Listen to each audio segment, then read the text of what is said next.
Breck Bednar wasn't taken by someone his family never saw coming. His mother saw it all. She heard the older voice in Breck's gaming chat room. She watched her 14-year-old son change. She took away his devices, she warned all the other parents, and she even called the police and told them exactly what was happening. Her son was being groomed online. But the predator had another way in. A secret phone, a fake fortune, a lie about dying, and one invitation Breck thought was going to change his life. And it led him straight to the man his mother had been trying to save him from.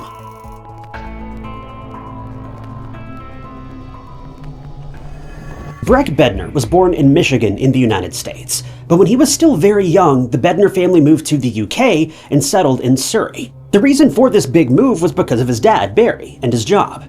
Barry was an oil trader and a shipping consultant, so his work caused the family to move to different places. Breck's mom, Lauren, was a teaching assistant.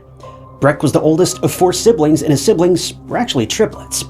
The entire family was also super religious, and Breck was always described as a smiling, happy kid who was sociable, easygoing, and kind. He was also very smart.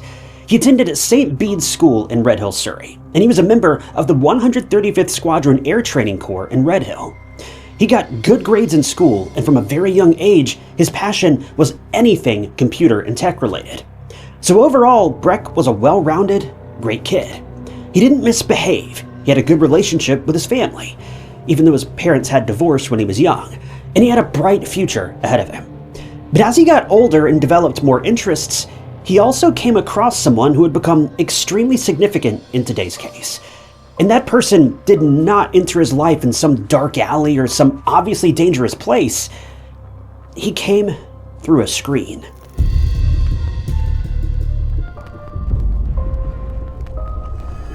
As I said before, Breck loved computers, tech, gaming, and all that sort of stuff. So when he was in his early teens, he was introduced to the world of online gaming. Like a lot of kids who discover online and interactive video games, he loved it. He spent a lot of time on these platforms, and these games allowed him to interact with other people too.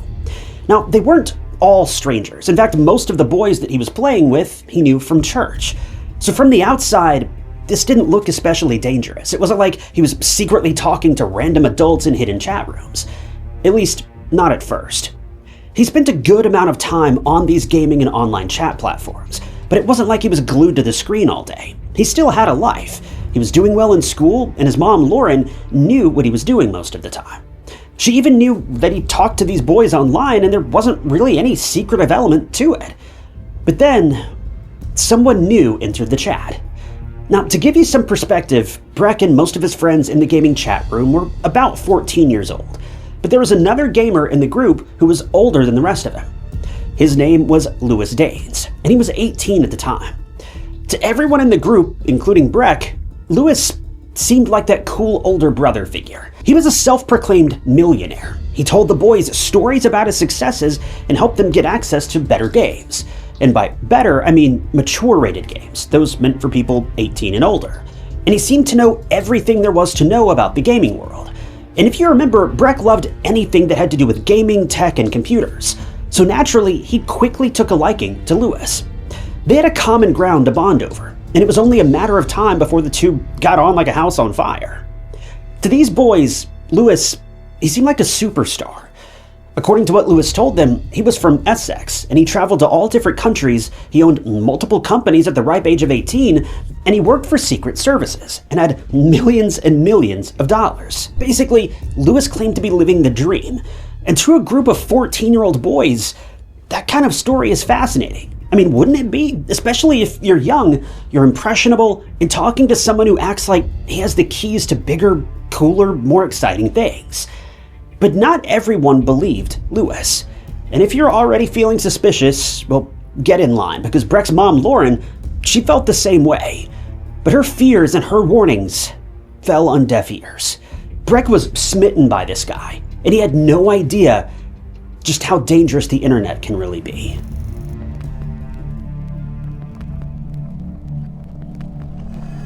At this point, Breck was spending about 5 to 6 hours a day on gaming and chat platforms, and Lauren knew most of the people he was talking to.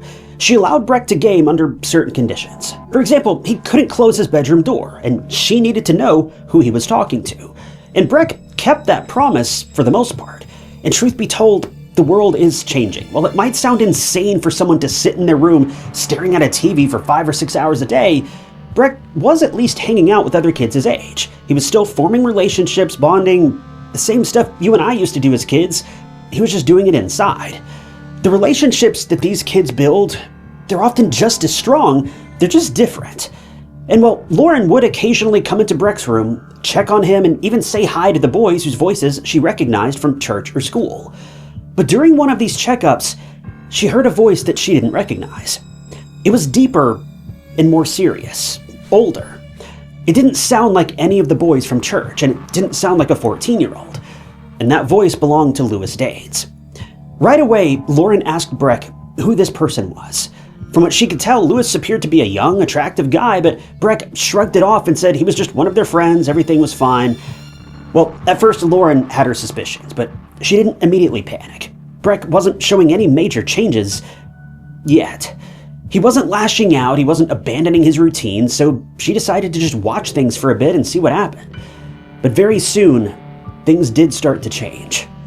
In mid-2013, Lauren noticed drastic changes in her son. First, he stopped attending the Air Training Corps, which he loved. This wasn't just some casual activity that he didn't care about. It was one of the things he enjoyed most. And suddenly, he completely lost interest. Then he stopped going to church.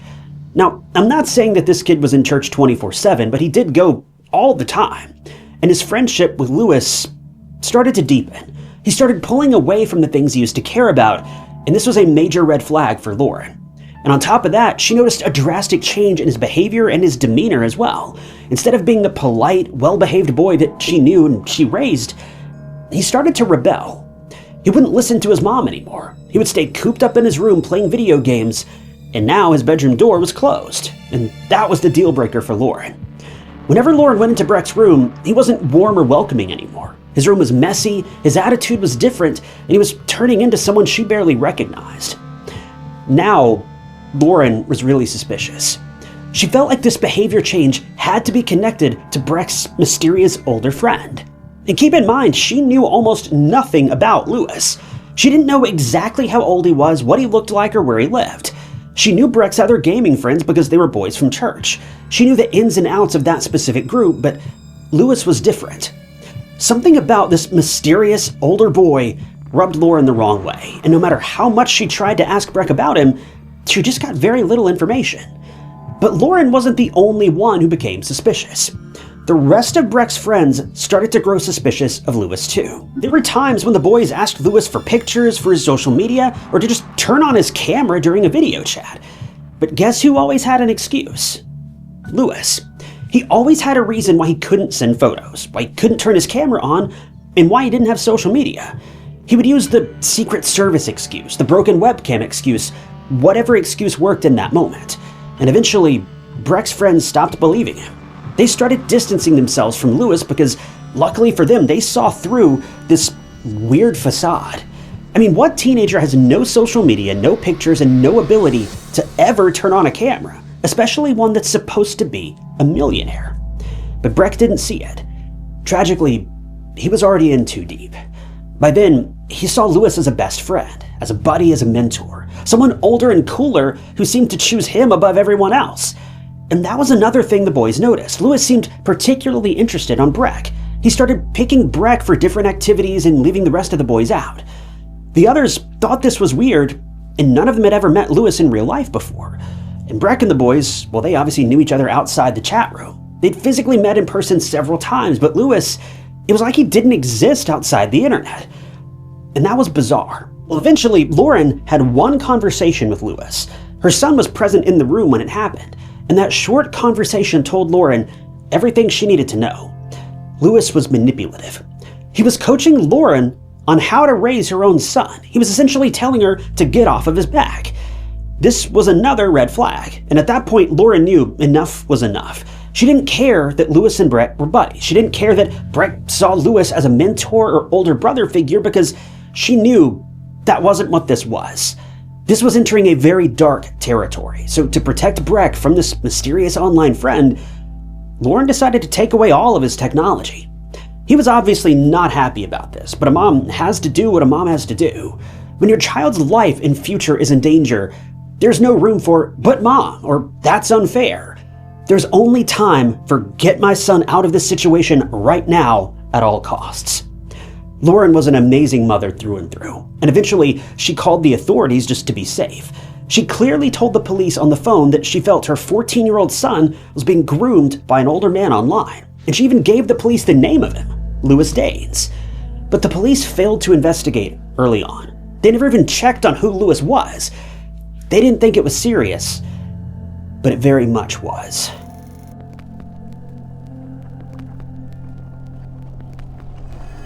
After the conversation between Lauren and Louis, Breck's computer and technology were all taken away. But what Lauren did not know was that this wasn't enough to cut off contact between Breck and Louis. They were still communicating. But how? Well, Louis had bought Breck a secret phone, and they kept in touch that way. And Lauren never found out. I seriously feel for Lauren here because she was doing everything right. She had suspicions, so she tried probing Breck for more information. When that failed, she spoke to the mystery friend herself, and when that went badly, she called the police. She even held a meeting with the parents of the other boys that Breck and Louis knew, and she brought everyone into the loop. And everyone agreed Louis was bad news. Everyone else had distanced themselves from him, but Breck was still in contact, completely unbeknownst to Lauren, who was only trying to protect her son from someone dangerous on the internet. She thought that her son was safe. She thought that she'd successfully pulled him out of Louis's influence by taking away his computer. But she didn't know about that secret phone. She also didn't know that he was secretly recording conversations Lauren was having with the other parents, and he was sending them to Louis, giving him updates, basically allowing Louis to carefully craft a narrative to convince him that his mother was being ridiculous, dumb, and unreasonable. Things that every teen already believes in the first place. It's unbelievable, and it shows just how much control Louis had over him by this point. Breck was essentially acting like Louis's little messenger, feeding him information about what the adults were saying. And if that isn't creepy, I don't know what is. But after a couple of days, supposedly without technology, at least as far as his mom knew, Breck started behaving normally again. He was doing well in school, he was spending time with his family, and things started looking okay to Lauren. This prompted her to give him his belongings back. But this time, she had ironclad conditions. There would be no more contact with Louis, and Lauren would monitor everything he did. Surprisingly, Breck agreed and he didn't put up a fight. He didn't nag or rebel. He seemed okay with the conditions. But now, things would take a very tragic turn, because while Breck kept everything clean and clear on the surface, we all know he never stopped speaking to Louis. On the outside, February of 2014 seemed like a normal and even wonderful month. Lauren saw her son gaining interest in things other than his computer again. He was enrolled in a Spanish exchange program, and he went on that trip happily. She really thought that this whole fiasco with Louis had just been a speed bump in their life. And now Louis was gone. Everything was back to normal. So Breck spent a week in Spain, and it was amazing, partly because Breck had met someone. He had his first ever girlfriend, and he was so happy about it. The pictures from the trip told the story of a young boy finally coming out of his shell and enjoying his first trip away from home. Lauren remembered that week like it was yesterday. There was no sign of Louis. Breck was just happily living his life and stepping into a new chapter of it, his love life. So after that trip was over, he was due to stay with his dad and 3 siblings for the weekend. And if you remember, his parents were separated and the triplets lived with their dad while Breck lived with his mom. And he would go to visit his dad and siblings every once in a while. Even at the airport when he landed, his dad and siblings remembered him being happy. He didn't seem worried. He didn't seem on edge. He was just typical Breck. Now, I know I'm using the word normal a lot, but that really is the best way to describe this scene. Completely normal, calm, or at least that's how it looked, because Louis had been in contact with him all along. And as soon as he landed back in Surrey after his trip, Louis dropped a huge bombshell. Louis told him he had very little time to live. He claimed he was sick and on the verge of dying. He wanted to hand over his entire multi-million-pound estate to Breck, his 14-year-old online friend. Not siblings, not extended family, and not actual legal heirs, but a teenage boy he met through gaming. Lewis still had a hold on him. They were still secretly in contact, and he still managed to manipulate him, successfully, I might add. Breck believed every word Lewis said, so he asked his dad Barry if he could go spend the night at a friend's house. Now, this is a side note, but I'm sure Lauren had filled Barry in on what was happening with Breck and Lewis. But their son never said he was going to see Lewis. He just said he wanted to go sleep over at a friend's house. Barry thought nothing of it, and Barry allowed him to go. To give you perspective, he returned from Spain on February 15th, and he wanted to have a sleepover at his friend's house, meaning Lewis's, on February 16th, just one day after his trip. This was all happening with rapid speed. Breck genuinely was excited to see Lewis for that first time. It would be the first time they ever met in person, and in his mind, his cool older friend, his idol, was about to hand over his entire estate to him. And what teenager wouldn't be excited if those were the stakes? But nothing was what it seemed. And tragically, by the time Breck realized that, it was too late.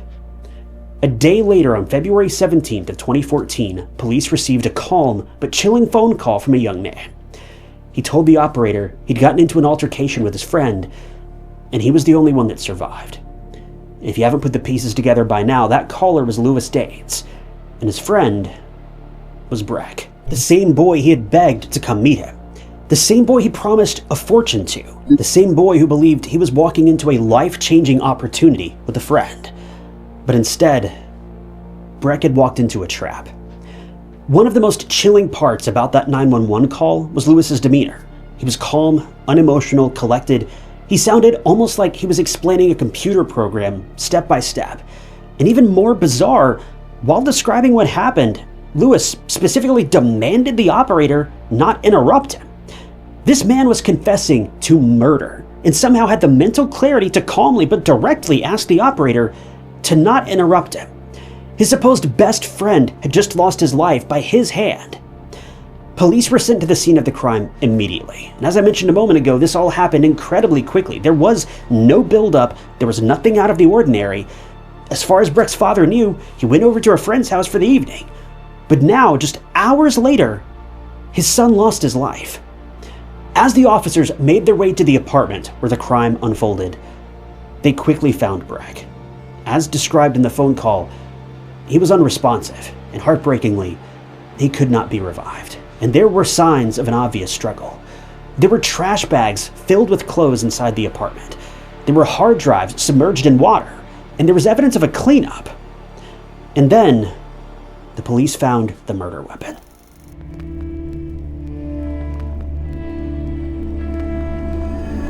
Lewis Danes was taken to the police station and charged with the murder of Breck Bednar. Now, Lewis had claimed that there had been some sort of altercation, but police were not buying this one bit. And if you're wondering why, well, the evidence inside that apartment started answering that question. While police were going through the scene and all the heaps of evidence, they found pieces of duct tape, and when reconstructed, the tape appeared to resemble restraints. That did not fit the supposed self-defense story that Lewis was trying to push, and instead, it suggested Breck had been overpowered and restrained by Lewis before he was attacked. And there was also DNA evidence. Well, I'm not really going to get into where they found the DNA, but it belonged to Lewis, and it was found on Breck's body. The clothes in the trash bags, the signs of a struggle, the cleanup, the damaged hard drives, the DNA, and the overall scene were eerie and disturbing. Breck was helpless in that apartment. This was not self-defense. It was cold, calculated murder after Lewis had taken exactly what he wanted from Breck, who only thought he was coming to visit his best friend. Turns out, Lewis Danes was actually a 19-year-old young man from Essex. And no, he was not a multimillionaire. He was not a Secret Service agent. He was not a successful businessman with some fortune to hand over. He was an unemployed online predator. But are we even surprised by this?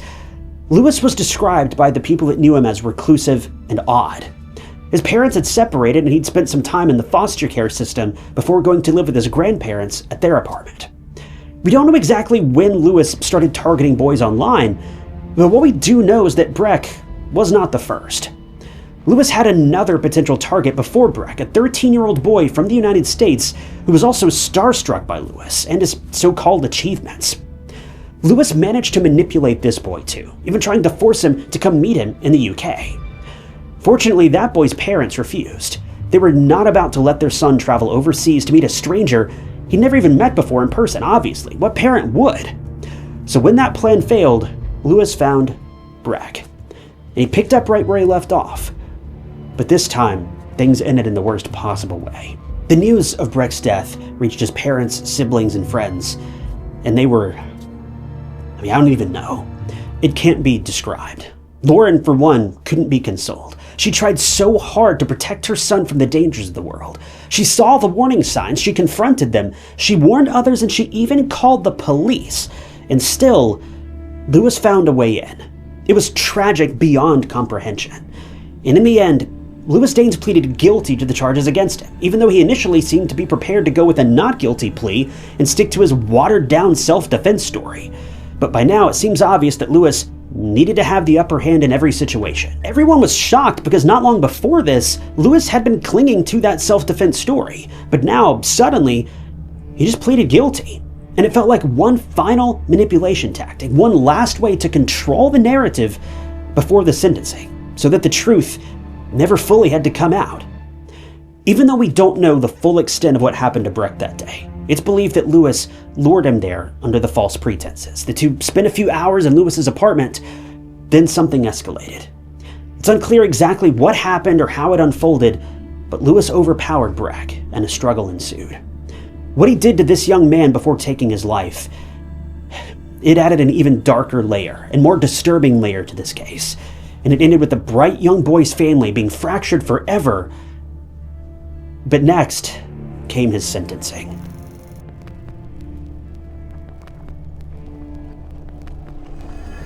After Lewis's guilty plea, he was handed a life sentence with a minimum of 25 years behind bars. I think we can all agree that with any luck, this man will rot behind those prison walls for the rest of his days. And it's safe to say his prison stay will not be pleasant. I've heard most prisoners don't take too kindly to predators. What happened to Breck was heartbreaking, and his family is still reeling from that painful loss. But they've also used their grief to try to protect other children from online predators. The truth is, the police failed Breck and his family badly. Lauren had already told them about an obvious grooming situation. They didn't even look into it. She did everything she could within her power, but she still lost her son. A boy who should have had so many more happy years to live, and all because he crossed paths with a dangerous and twisted individual who knew exactly how to exploit impressionable teens. In the aftermath, Lauren and Barry established the Breck Foundation, and they now stress the importance of parents having these conversations with their children. They advocate for safer online spaces and warn about the dangers of online predators that are hiding in plain sight. All Lauren wants is to save children and their parents from the same tragedy, because every child counts. If they spend the rest of their lives preaching this lesson to children and they only manage to change the mind of one, then their job was well worth it. In the age of the internet, it is scarily easy for the wrong people to say the right things, to build trust, to isolate victims, and hide behind a screen until it's too late. Ultimately, it's up to all of us to use this resource responsibly and teach young people about being wary of people who sound too good to be true. Now, I say this in every case like this, and I'll continue to say it each and every time. When you give your kids access to the internet, you're giving the internet access to your kids. And we both know the sorts of things and the sorts of people that are on the internet. I just hope Breck's family is doing okay, and I hope in some small way, the mission to help these children across the globe is not only successful, but may help to ease their pain little by little and day by day.